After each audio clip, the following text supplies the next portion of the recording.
He was a massive, explosive force from Texas who played the guitar with such physical violence they called him the Cannonball. But the music industry did not reward his genius with wealth. It trapped him in an endless, punishing live circuit just to survive. Night after night, the relentless exhaustion slowly bled his internal organs dry. His failing heart finally surrendered to the crushing weight of a system designed to extract every ounce of his labor. He was dead at just 42 years old, completely destroyed by the very stage he had conquered. But the foundation of that destruction wasn't laid on the stadium stages. It was poured decades earlier in the Jim Crow South. Growing up in this environment, a black child learned the boundaries of his world very quickly. The laws of segregation were absolute, enforced by both the state and the constant underlying threat of white violence. Physical exhaustion was the expected currency of daily life. In a world where a man's labor was entirely stolen from him, and his physical body was strictly regulated by the state, true autonomy was impossible. There was, however, one narrow corridor of human experience that the white establishment could not fully legislate, tax, or confiscate: sound. Music in East Texas was not a luxury. It was not mere entertainment to pass the time. It was an essential psychological utility. It was a mechanism of survival. Freddie's mother, Ella Mae King, and his uncle Leon King recognized this early on. They were the ones who first placed a guitar in his hands. It was an acoustic instrument, likely battered, its strings thick and unforgiving. For a young boy, pressing down on those heavy steel strings until his fingertips blistered and calloused was a painful physical initiation. But the guitar offered something that nothing else in Gilmer, Texas, could provide. When Freddie struck a chord, he was in absolute control. In a society that dictated where he could walk, where he could sit, and what he was allowed to own, the 6 strings of the acoustic guitar belonged entirely to him. The instrument was an anvil upon which he could strike out his own existence. To understand the sound Freddie King would eventually forge, one must understand the specific physics and sociology of the Texas blues. The blues was not a monolith. The music gestating in the Mississippi Delta was entirely different from what was echoing across Texas. The Delta blues, born in the swampy, isolated, and oppressive heat of the Mississippi floodplains, was often brooding, solitary, and deeply rhythmic. It was a heavy, hypnotic drone. Texas, however, was vast. The economy was slightly more varied, intersecting with the cattle industry, the lumber camps, and the oil fields. The music of Texas reflected this open space and movement.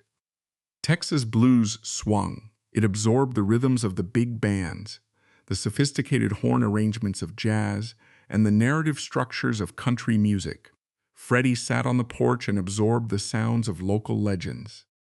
He listened to the acoustic country blues of Lightnin' Hopkins, whose finger-picking style was a masterclass in independent rhythm and lead playing. Hopkins could make one guitar sound like an entire rhythm section. But the acoustic guitar had a fatal limitation: volume. In a crowded, sweating juke joint on a Saturday night, an acoustic guitar was easily swallowed by the noise of the crowd, the stomping of boots, and the general roar of desperate people trying to temporarily forget the crushing reality of their Monday morning. The epiphany that permanently altered the trajectory of Freddie King's life came through the radio. The airwaves carried the sound of a man who had fundamentally re-engineered the role of the instrument. His name was Aaron Thibaut Walker, known to the world as T-Bone Walker. T-Bone Walker did not invent the electric guitar, but he was one of the very first to understand its true tactical application. Before Walker, the guitar in a jazz or blues band was a rhythm instrument. The guitarist sat in the back, strumming chords to keep the time, completely overshadowed by the blaring trumpets and screaming saxophones. The electric amplifier changed the math of the bandstand. By plugging in, Walker could suddenly match the volume of a brass section. He stepped to the front of the stage. He played single-note runs that were sharp, biting, and incredibly fluid. He bent the strings, making the steel whine and cry with a vocal quality that was previously impossible to achieve. For young Freddie, listening to T-Bone Walker was a revelation. It was a blueprint for absolute command. Walker proved that a black man with a piece of wood and copper wire could dominate a room, control a crowd, and assert his presence with undeniable, deafening authority. Freddie realized in those moments that he did not simply want to be a singer who strummed a few chords for accompaniment. He wanted the guitar to be his voice. He wanted the steel strings to speak, to argue, and to attack. He began mimicking Walker's phrasing, learning to slide into notes, studying the mechanics of swing, and building the foundation of a technique that would eventually become lethal. But the dirt of Gilmer could only hold him for so long. By the late 1940s, the macroeconomic tectonic plates of the United States were shifting violently. The end of the Second World War brought a massive boom to the industrial factories of the North. Simultaneously, the mechanization of agriculture in the South, specifically the widespread introduction of the mechanical cotton picker, was rapidly rendering the sharecropping system obsolete. The Southern economy no longer required millions of black hands in the fields. The economic trap was not dismantled, it simply mutated. Families who had been bound to the land by debt were now being actively starved off it by machines. This sparked the acceleration of the Great Migration. It is a historical mistake to view this migration merely as a journey of hope. It was a forced economic displacement. Millions of African Americans packed their entire lives into cardboard suitcases, boarded trains heading north to Detroit, Cleveland, and Chicago. They were fleeing systemic terror and economic starvation, moving toward the promise of wage labor in the steel mills, meat-packing plants, and rail yards. In December 1950, when Freddie was 16 years old, his family joined this exodus. They boarded the Illinois Central Railroad and rode the steel tracks out of the piney woods. The boy watched the agrarian landscape of the Jim Crow South blur past the windows, eventually replaced by the towering, smoke-belching skyline of the industrial North.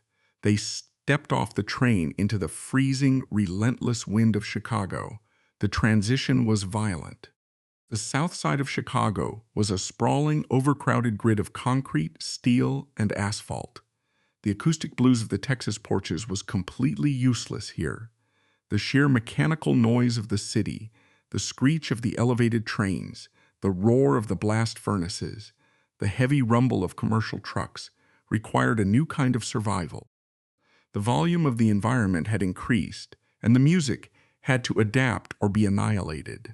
The boy from Texas had escaped the silent economic prison of the southern fields, but as he stood in the freezing shadows of the Chicago tenements, the question was whether his guitar could scream loud enough to survive the industrial furnace of the North.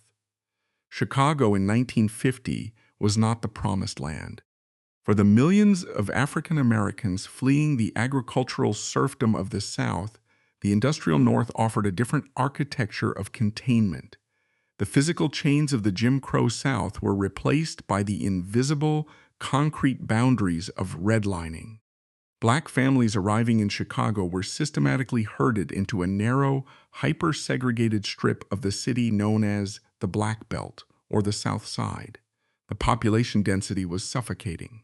Landlords subdivided dilapidated apartments into tiny, overpriced kitchenettes, extracting maximum profit from a trapped demographic with nowhere else to go. The air tasted of sulfur from the factories and the heavy, metallic stench of the Union stockyards. This was a city built on raw, mechanical extraction. It processed cattle, it processed steel, and it processed human labor. Freddie King was 16 years old when he stepped into this machinery. The reality of working-class life in Chicago dictated that survival required immediate, grueling labor. Freddie did not have the luxury of dedicating his days to art. He went to work. He found employment in a steel mill, a brutal environment where the heat of the blast furnaces was relentless, and the physical demands broke men down in a matter of years. You cannot separate the sound of Freddie King's guitar from the physical reality of the Chicago steel mills. Pushing heavy machinery, lifting scrap, and enduring the blistering heat transformed a teenager into a massive, physically imposing man. His hands, the very instruments of his future trade, grew thick, heavily calloused, and immensely strong. In the coming years, guitarists around the world would marvel at Freddie's ability to bend thick steel strings across the fretboard with terrifying ease, holding notes in a state of screaming tension for seemingly impossible lengths of time. That physical strength was not a natural gift. It was forged in the sweat of industrial wage labor. The steel mill gave him the physical power to dominate the guitar, but it also initiated a lifelong habit of chronic physical exhaustion. While the steel mill consumed his days, the Chicago blues clubs consumed his nights. The South Side club scene of the early 1950s was a predatory, hyper-competitive ecosystem. These were not polite concert halls. They were crowded, dimly lit, sweat-soaked rooms filled with factory workers seeking an immediate release from the crushing monotony of their working lives. The atmosphere was volatile.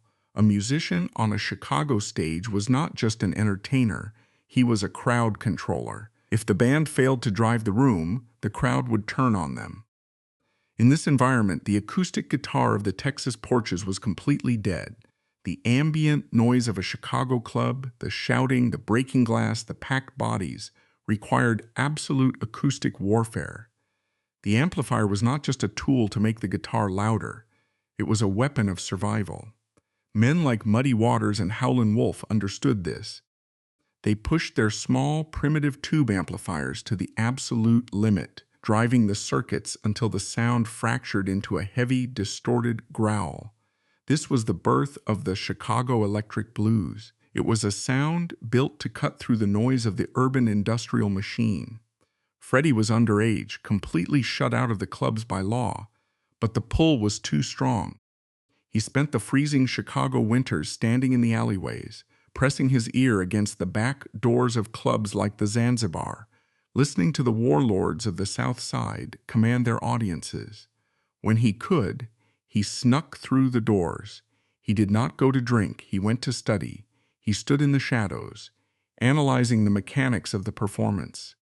He watched how Muddy Waters would drop the volume of the band to a whisper to pull the crowd in, only to hit them with a sudden deafening chord. He watched the placement of the hands, the manipulation of the amplifier dials, the way a frontman locked eyes with a hostile room and forced them to submit to the groove. It was a ruthless, unsparing education. There were no music schools for black teenagers in the South Side. There was only the stage, and the stage was merciless. As Freddie began to play locally, he realized he could not simply replicate the Muddy Waters sound. The South Side style was deeply entrenched, relying on a heavy, rolling ensemble groove where the guitar blended into the harmonica and the piano. Freddie's musical DNA was different. He carried the swing of Texas in his blood, and he wanted the guitar to be the absolute center of attention. To find his territory, Freddie gravitated toward the west side of Chicago. The West Side was a newer, rougher neighborhood, and its music scene was being built by a younger, more frantic generation of migrants. Here, musicians like Otis Rush and Magic Sam were dismantling the heavy South Side ensemble and replacing it with something sharper, faster, and infinitely more aggressive. The West Side sound stripped away the supporting instruments and put the lead electric guitar in the spotlight. It was characterized by stinging, single-note runs, intense vibrato, and a driving, almost frantic rhythm. Freddie thrived here. He took the West Side aggression and married it to his Texas swing. He developed a highly unorthodox playing technique that became his lethal signature. Instead of using a standard flat plastic pick, Freddie wore a plastic thumb pick and a metal pick on his index finger, a method utilized by rural country players. This technique allowed him to execute two contradictory actions simultaneously. With the heavy plastic thumb pick, he could strike the bass strings with a dull, concussive thump, locking in a driving rhythm.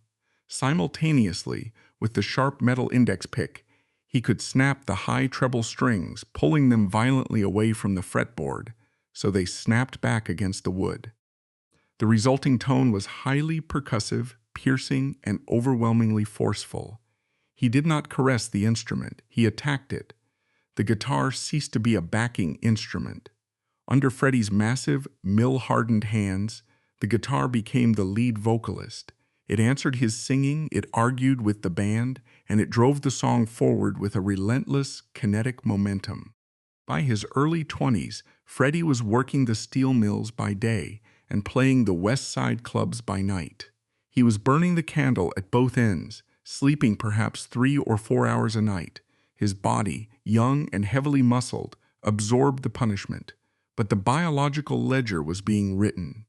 The systemic cruelty of working-class black life in the 1950s was that survival required a man to mortgage his own health.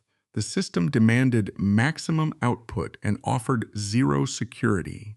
Freddie was unknowingly building the infrastructure of his own future collapse, driven by a desperate need to secure a foothold in a hostile world.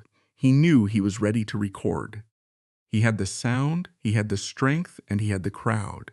But the recording industry in Chicago was a heavily guarded fortress. The dominant power was Chess Records, run by 2 white immigrant brothers, Leonard and Phil Chess. The independent record labels of the 1950s were notoriously predatory operations. The systemic exploitation of the sharecropping system had simply migrated into the music business.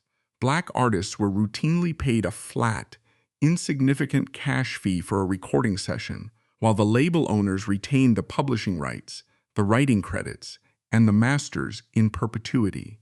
The artist generated the wealth, the label extracted it. Freddie auditioned for Chess Records, fully expecting his aggressive new West Side sound to secure a contract. The rejection was absolute. The producers at Chess dismissed him, claiming his vocal style was too similar to B.B. King, who was already a massive star on the national circuit. They were looking for a specific, proven formula to sell to their existing market, and Freddie's hybrid of Texas swing and Chicago violence did not fit their spreadsheet. The rejection was a bitter, sobering reality check. It reinforced a harsh truth of the segregated American economy. Talent was entirely irrelevant if the gatekeepers could not immediately categorize and commodify it. Freddie was told to change his style, to adapt to the market, to soften his attack. He refused. Instead of compromising the sound he had bled for, in the clubs and the mills, he doubled down. The rejection fueled a cold, determined rage. He returned to the West Side stages with a renewed intensity. He played louder, faster, and harder. He realized that to break through the systemic barriers of the industry, he could not simply be good. He had to be a force of nature. He had to make it mathematically impossible for the executives to ignore him. He continued his punishing dual life, sweating in the blast furnaces under the sun and bleeding on the fretboard under the neon lights. The Chicago apprenticeship was over. The physical and psychological armor was forged. He was no longer a teenager learning the ropes. He was a giant waiting to detonate. He just needed one microphone and one executive willing to press record. The rejection from Chess Records was a localized defeat, but the machinery of the independent recording industry in the mid-20th century was vast, decentralized, and perpetually hungry for raw material.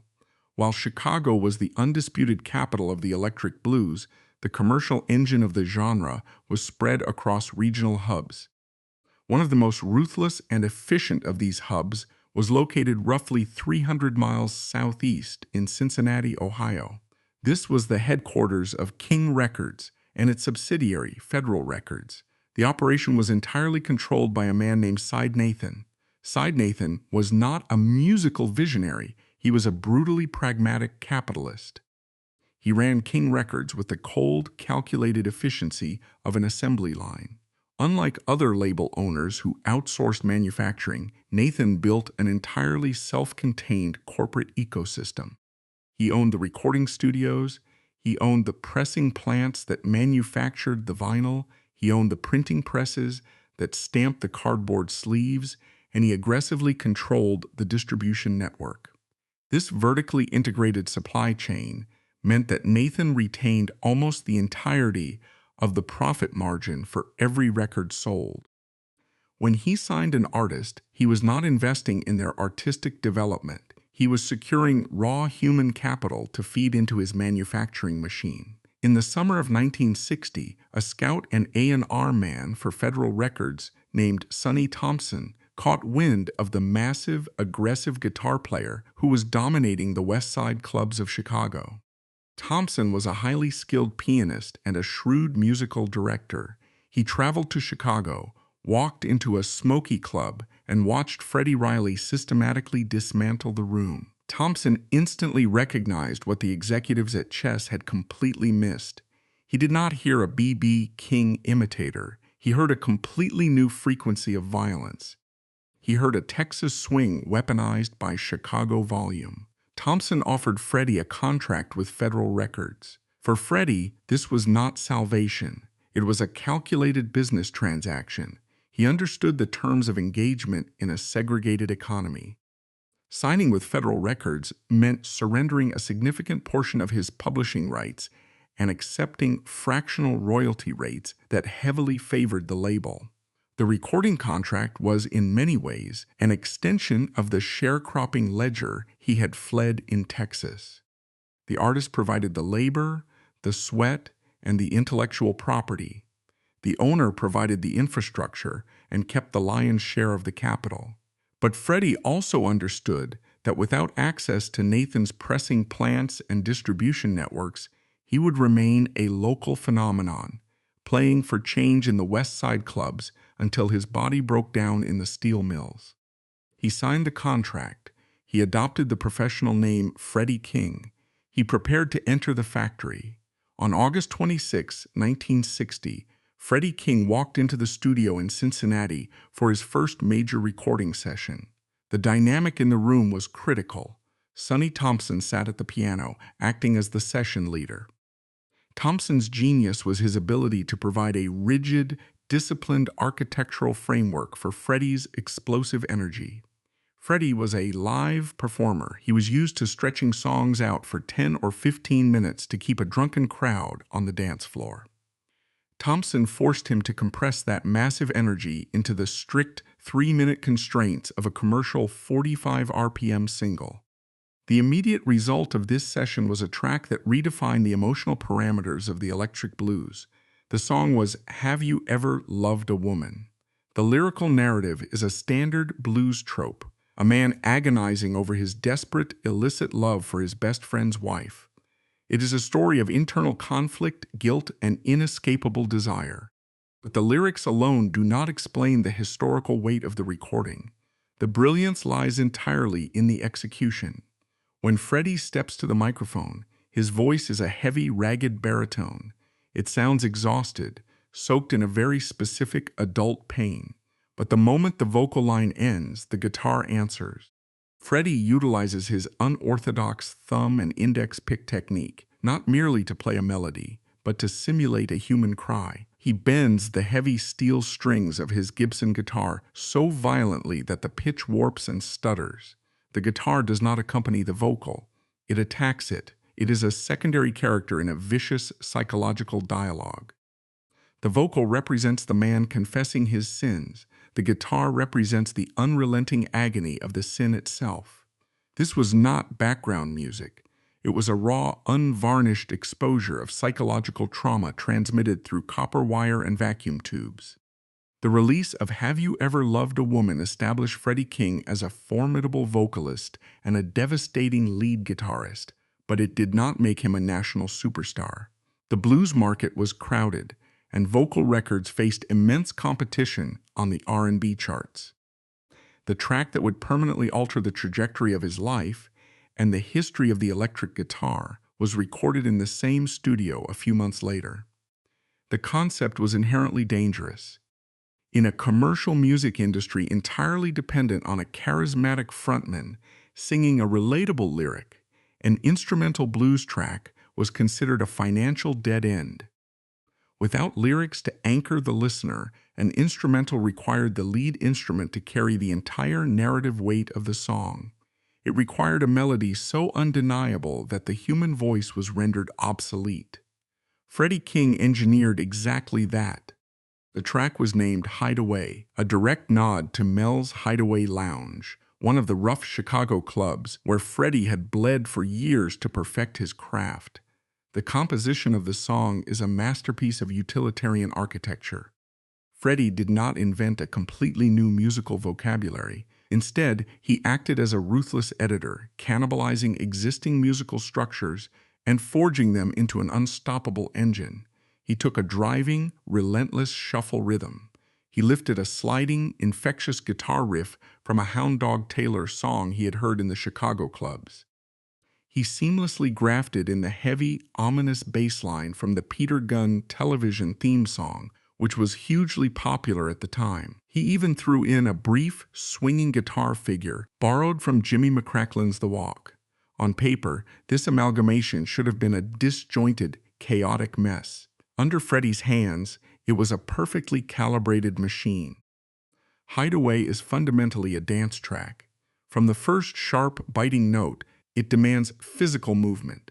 The rhythm section, anchored by Sonny Thompson's piano, lays down a concrete foundation, while Freddie's guitar dances over the top. He utilizes the metal pick on his index finger to snap the strings with a percussive violence, creating a hook that burrows instantly into the listener's brain. Released in 1961, Hideaway defied every established law of the music industry. It did not just succeed on the specialized R&B charts. It exploded onto the mainstream pop charts, peaking at number 29 on the Billboard Hot 100. This was a monumental statistical anomaly. A black, working-class blues musician playing an instrumental track had broken into the highly segregated, heavily policed mainstream American radio market. The success of Hideaway triggered a seismic shift in the hierarchy of the bandstand. For decades, the electric guitar had been fighting for territory against the saxophones and the pianos. Hideaway definitively settled the war. While pioneers like Chuck Berry had introduced the electric guitar to the pop charts, Hideaway proved that a solo instrumental blues guitar without a charismatic lead singer could command the absolute center of the commercial universe. It established a new, highly lucrative template. Almost overnight, young guitarists across America realized that mastering the instrument required passing a new, uncompromising test. You were not a serious blues player unless you could execute the complex, aggressive phrasing of Hideaway. But the explosion of the record generated a deeply contradictory reality for the man who created it. Hideaway generated massive amounts of capital. The pressing plants in Cincinnati ran around the clock to meet the demand. Side Nathan and Federal Records accumulated immense wealth. Freddie King, however, experienced a much more brutal mathematical reality. In the exploitative mechanics of the 1960s recording industry, a hit record did not guarantee financial independence for a black artist. The royalty checks were deliberately complex, heavily delayed, and often mathematically manipulated by the label's accountants to show that the artist was still in debt for the cost of the recording sessions. For Freddie, Hideaway was not a winning lottery ticket. It was merely a highly effective promotional flyer. The true economic value of a hit record was that it increased an artist's booking fee on the live circuit. It meant you could demand more money at the door of the club. Therefore, the immediate consequence of creating a national phenomenon was not rest. It was an exponential increase in physical labor. The hit record demanded that Freddie take to the road to capitalize on the momentum before the fickle public forgot his name. He was no longer a local Chicago club player working a day job at the steel mill. He was now a national touring commodity. He quit the mill, but he simply traded one industrial furnace for another.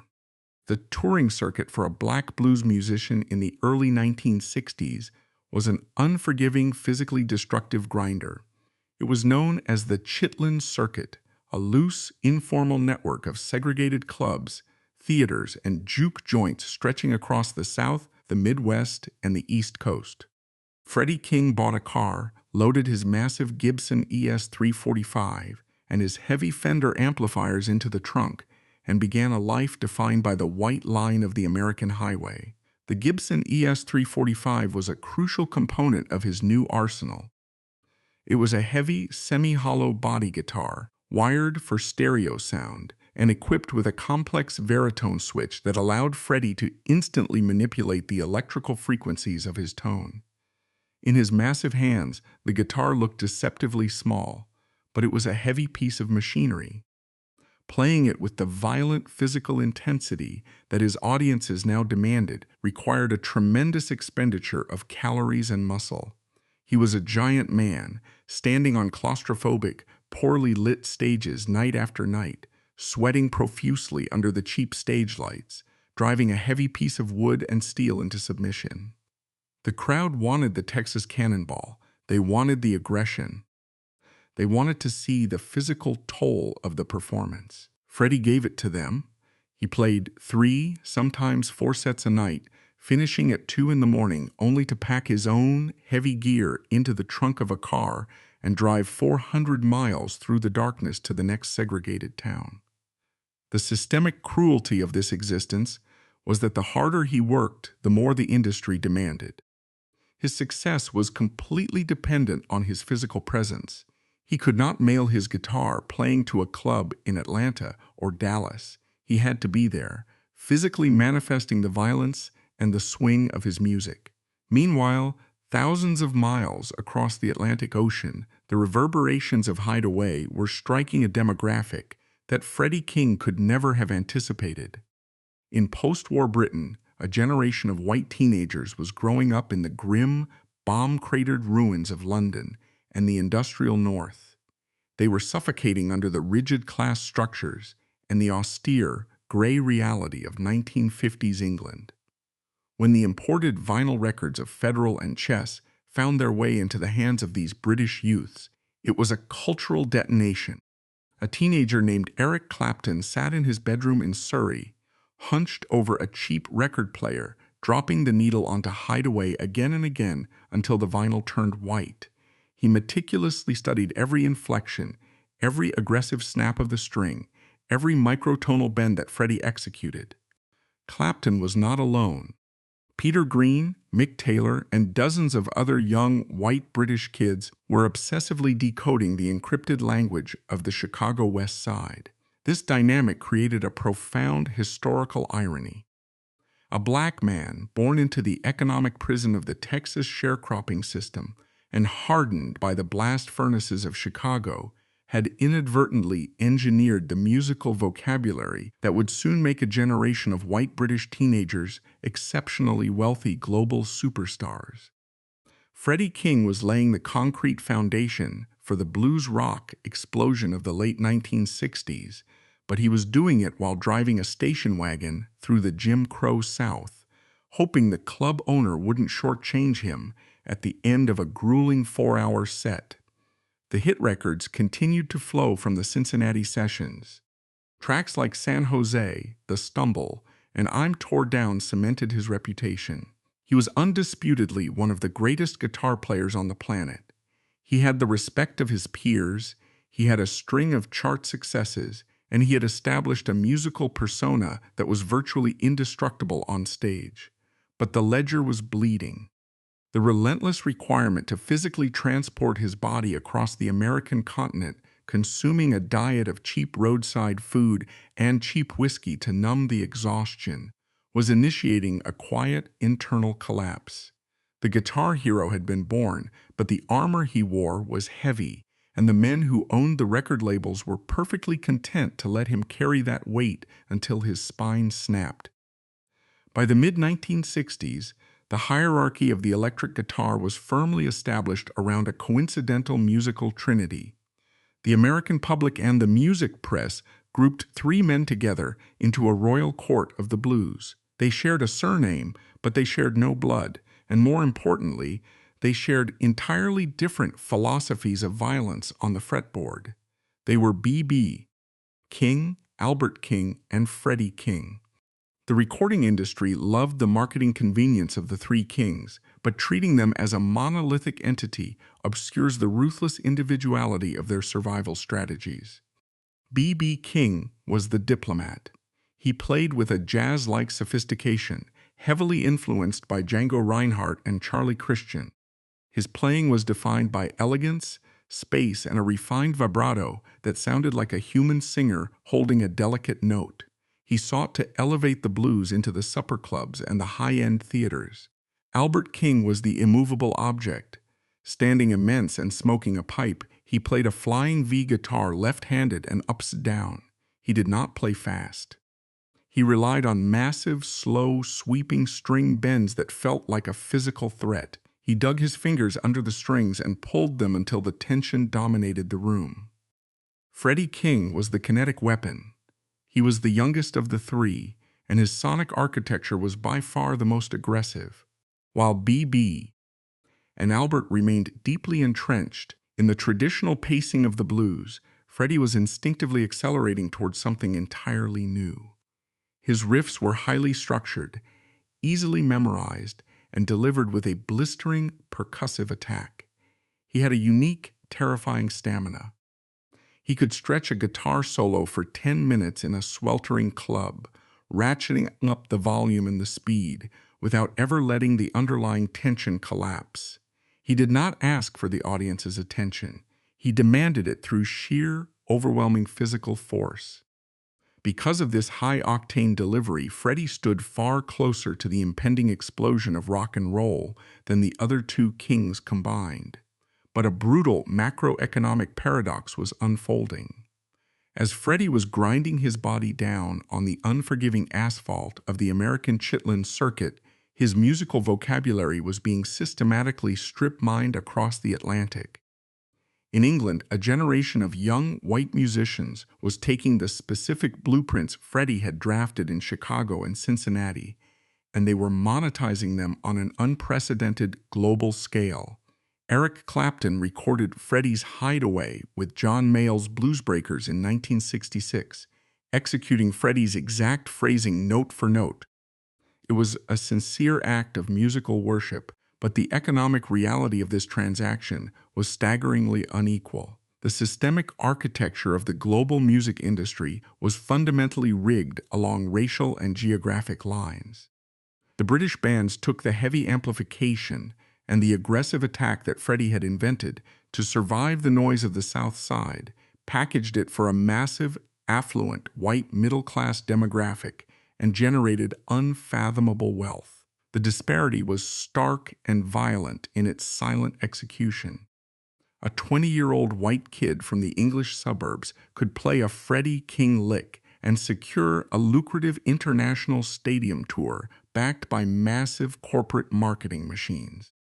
Meanwhile, the black man who actually forged that lick in the blast furnaces of Chicago was still arguing with hostile club owners in segregated Texas towns over a few $100s, hoping his transmission wouldn't blow out on the highway before the next gig. This was not a case of malicious personal theft by the British musicians. Many of them championed Freddie's name in interviews and begged their fans to buy his records. It was simply the cold mechanical reality of a capitalist society where black innovation was routinely decoupled from black profit. Freddie King engineered the engine of modern rock and roll, but he was structurally denied the keys to the vehicle. As the 1960s bled into the 1970s, the landscape of the music industry mutated again. Sid Nathan's King Records empire began to crumble, and Freddie found himself navigating a chaotic, transitional period. He was a free agent in an industry that did not know what to do with him. The raw, abrasive blues of the Chicago era was losing commercial ground to the slick, highly produced sounds of Motown and Memphis soul. Record producers attempted to force Freddie into this new mold. They wanted to smooth his edges. They placed him in studios with lush horn sections, female backing choirs, and complex R&B rhythm tracks. They asked him to turn down his amplifier and focus on his vocals. Freddie fought these commercial pressures constantly. The resulting albums from this period, recorded for labels like Cotillion, are fascinating historical documents of a man at war with his own production. You can hear the tension in the grooves. The backing band is playing a polite, polished soul progression, and then Freddie's guitar slices through the mix with a harsh, metallic scream, completely shattering the pristine atmosphere. He refused to be sanitized, but fighting your own record label is an exhausting, losing battle. It drains a man's creative capital and leaves his public identity fractured. A temporary salvation arrived in the early 1970s in the form of Leon Russell. Russell was a long-haired, eccentric rock musician and producer who ran Shelter Records. Unlike the R&B executives who wanted to turn Freddie into a polite soul singer, Russell understood exactly what Freddie was. He saw the Texas Cannonball. Russell realized that Freddie did not belong in the supper clubs. He belonged in the arenas. Russell surrounded Freddie with heavy, driving rock musicians. He updated the production, pushing the drums and the bass into the red, and most importantly, he let Freddie plug his Gibson guitar into massive amplifiers and turn them all the way up. The albums produced during this Shelter Records era, specifically Getting Ready and Texas Cannonball, were a ferocious return to form. They bridged the gap between the black blues tradition and the massive stadium rock audience. Suddenly, the dynamic shifted. The British and American rock bands who had built their fortunes on Freddie's riffs were now booking massive stadium tours, and they invited their architect to join them. Freddie King was finally pulling his car out of the grueling club circuit and stepping onto the sprawling wooden stages of the Madison Square Gardens and the European festivals. He was opening for Grand Funk Railroad. He was playing alongside Eric Clapton. He was finally standing in front of tens of thousands of screaming kids, unleashing the sound he had perfected 2 decades earlier. But even this triumph was laced with a deep, systemic tragedy. Freddie was finally getting paid, and he was finally receiving the adulation he deserved, but the industry had positioned him in a deeply problematic role. To the young rock audiences, he was marketed as a living artifact. He was presented as the elder statesman of the blues, the authentic, grizzled grandfather of the music they loved. The grim reality was that Freddie King was not an old man. During the Texas Cannonball era, he was still in his late 30s. He was younger than many of the politicians and executives running the country. Yet, the physical toll of his life, the grueling poverty of his youth, the brutal labor of the steel mills, and the thousands of nights driving through the darkness on a diet of cheap whiskey and fried food had aged his body by decades. He looked immense, heavy, and weathered. Furthermore, his career suffered from a fatal lack of corporate continuity. While B.B. King secured a stable, long-term contract with ABC Records, allowing the label to build a consistent, unified brand around him and his guitar Lucille, Freddie's discography was a shattered mirror. His masters were scattered across Federal, King, Cotillion, Shelter, and eventually RSO Records. There was no single powerful corporate entity invested in preserving and promoting the unified legacy of Freddie King. He was constantly starting over, negotiating new contracts, and adapting to new producers. He had become the ultimate musician's musician. The general public recognized B.B. King as the friendly, accessible face of the blues. But in the dressing rooms, in the recording studios, and in the private conversations of the men who actually played the instrument for a living, Freddie King was the undisputed heavyweight champion. He was the one they feared. He was the standard they secretly measured themselves against. But respect from your peers does not lower your blood pressure, and it does not heal the ulcers bleeding in your stomach. The stadium stages were glorious, but they demanded a level of physical exertion that his failing body could no longer afford to give. The Texas Cannonball was finally flying at maximum velocity, but he was rapidly running out of sky. To understand the physical destruction of Freddie King, you must first understand the brutal, foundational economics of the 20th century American music industry. The stadium tours of the 1970s projected an illusion of immense, limitless wealth. When the audience saw Freddie walking onto a massive stage alongside British rock royalty, flanked by walls of amplifiers and screaming crowds, they assumed he had finally achieved absolute financial security. They assumed he had won the game. This was a highly manufactured illusion. The reality was a systemic trap engineered decades earlier in the boardrooms of the independent record labels. The stadium tours of the 1970s projected an illusion of immense wealth, but the reality was a systemic trap engineered decades earlier. Because Freddie, like most black artists of his generation, had been legally stripped of his master recordings and publishing rights, he possessed no passive income. The men in air-conditioned offices collected the royalty checks while they slept. Freddie's survival, however, required relentless physical labor. If he wasn't standing on a stage sweating under the lights, he wasn't surviving. The industry did not treat him as a partner. It treated him as a piece of heavy machinery forced to monetize its own physical depreciation. Because Freddie did not have a catalog of passive income to rely on, his survival required constant, relentless physical labor.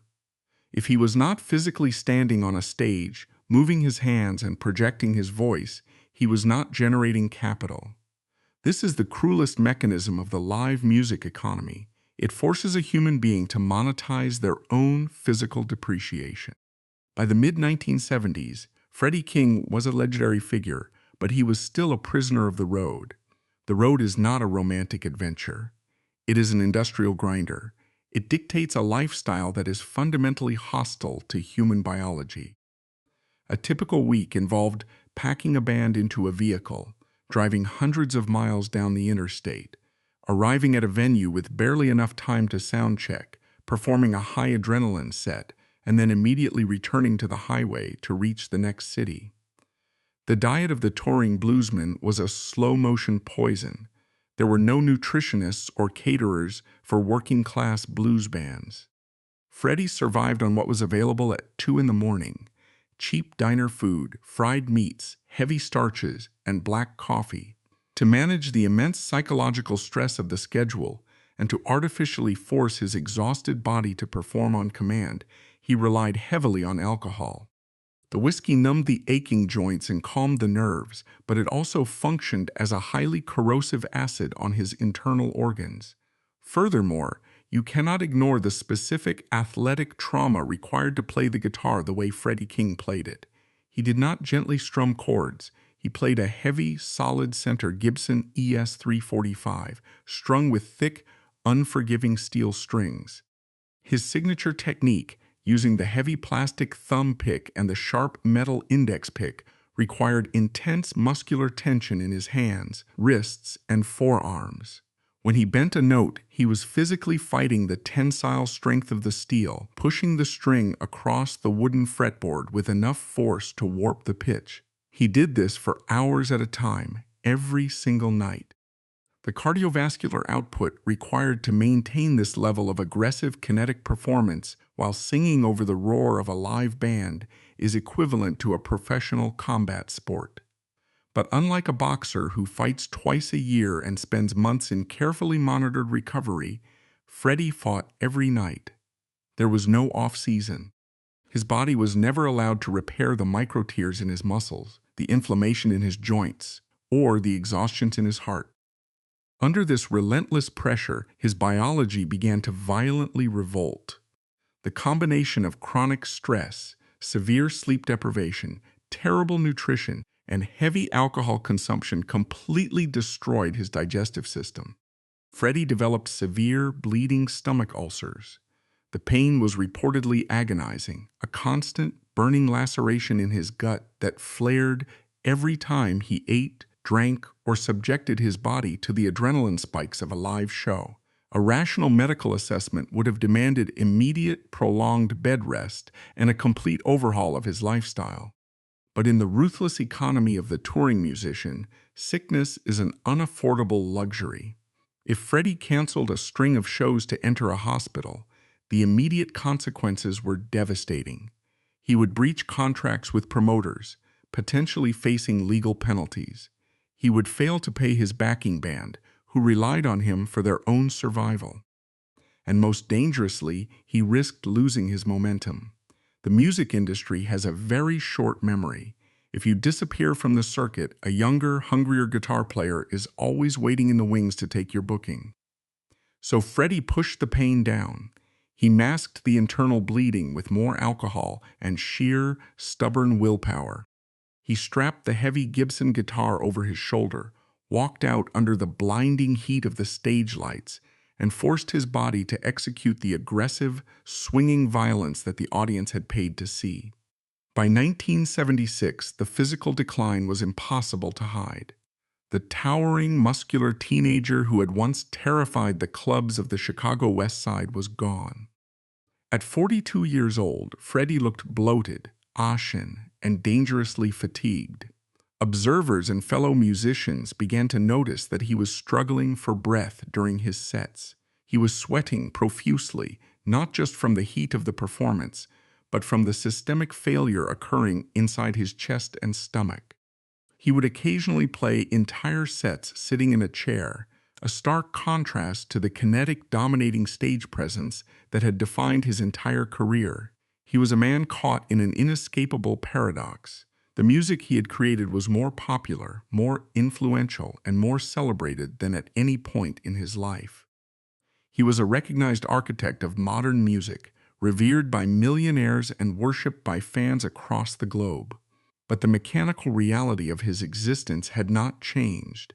He was still just a laborer, chained to a system that demanded he trade his physical health for a paycheck.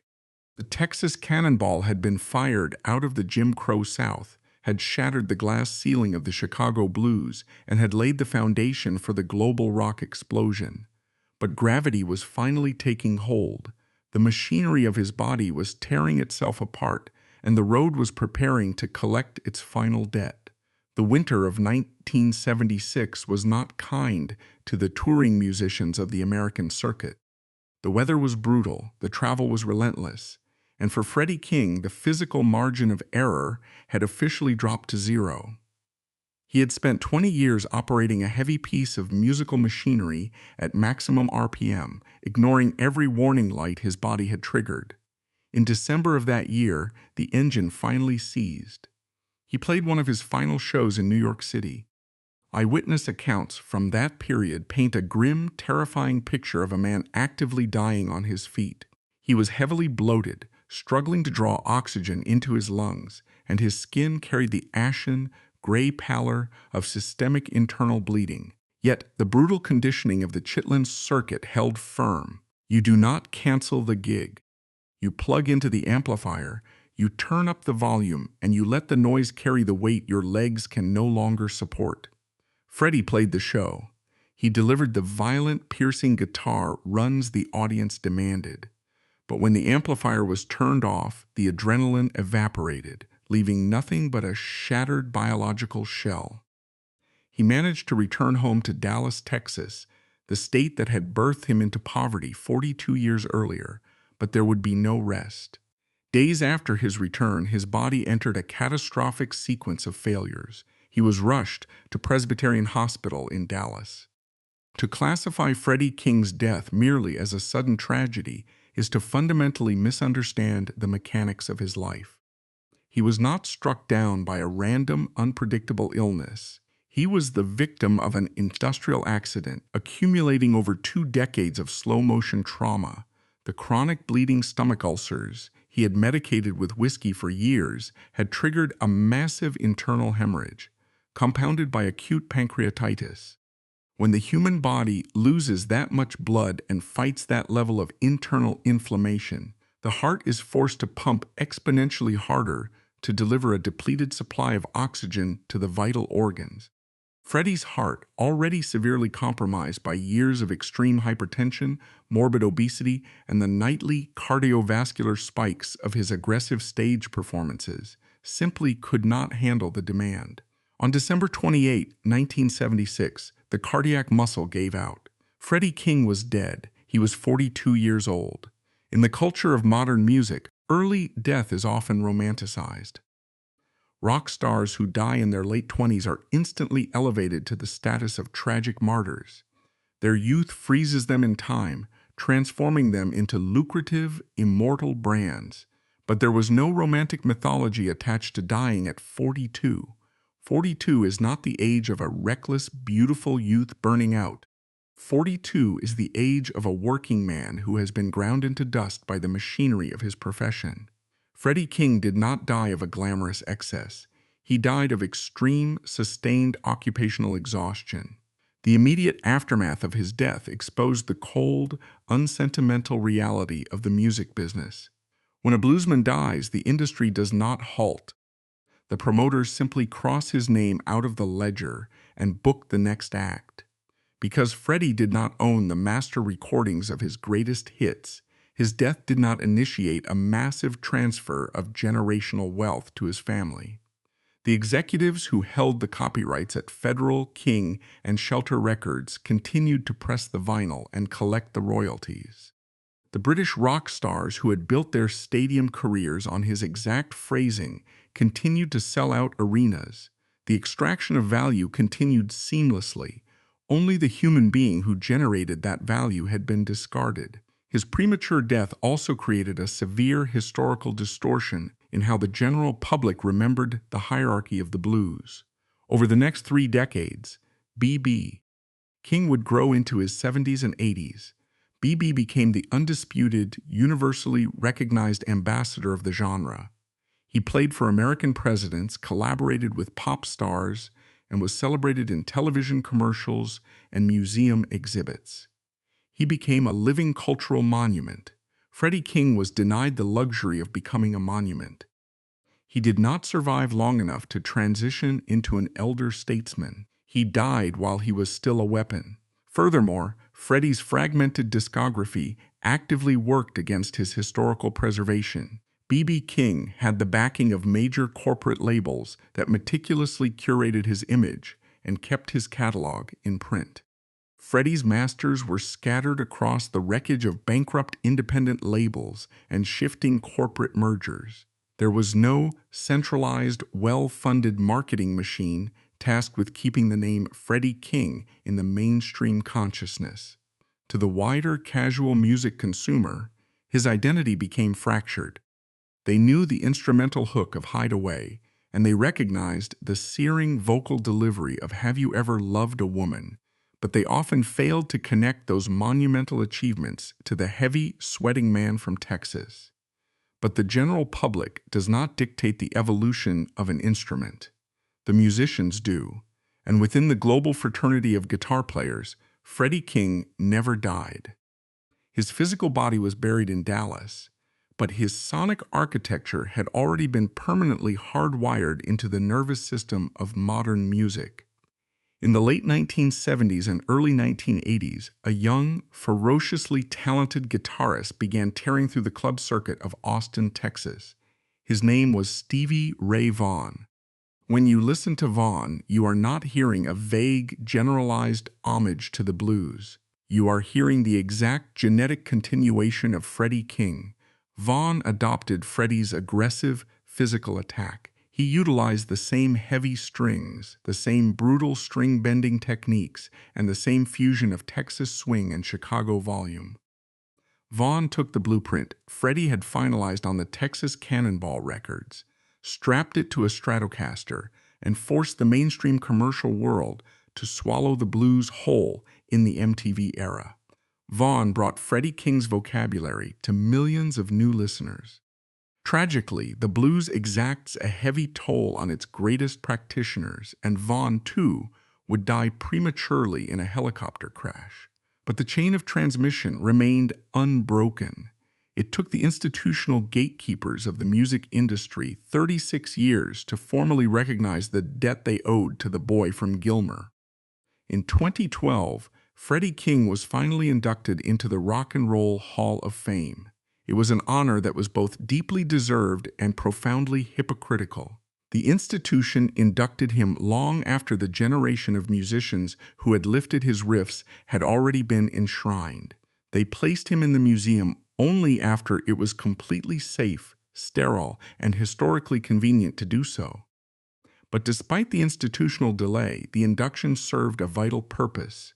It carved his name into the permanent historical record, ensuring that future generations studying the genealogy of rock music would inevitably collide with the Texas Cannonball.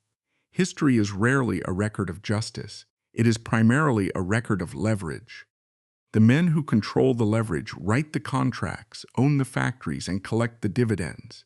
But occasionally, a human being is born with enough raw, localized power to temporarily bypass the system and impose their own reality onto the world. Freddie King possessed that power. When you strip away the mythology of the blues, the record contracts, and the stadium tours, you are left with the fundamental truth of his existence. Freddie King was born into an economic prison designed specifically to ensure his silence, his labor, and his subjugation. The state of Texas and the sharecropping economy demanded that he remain an invisible, disposable asset. The steel mills of Chicago demanded that he trade his physical strength for a wage that barely kept him alive. The independent record labels demanded that he surrender his intellectual property in exchange for the privilege of being recorded. Every systemic force in his life was designed to compress him, to extract his value, and to render him silent. His guitar was his sole mechanism of absolute defiance. He did not play the instrument gently, because there was nothing gentle about the world he was forced to navigate. He engineered a sound that was deliberately loud, abrasive, and impossible to ignore. When he utilized his thumb and index pick to snap the heavy steel strings of his Gibson, he was not just creating a musical note, he was asserting his right to occupy space in a hostile universe.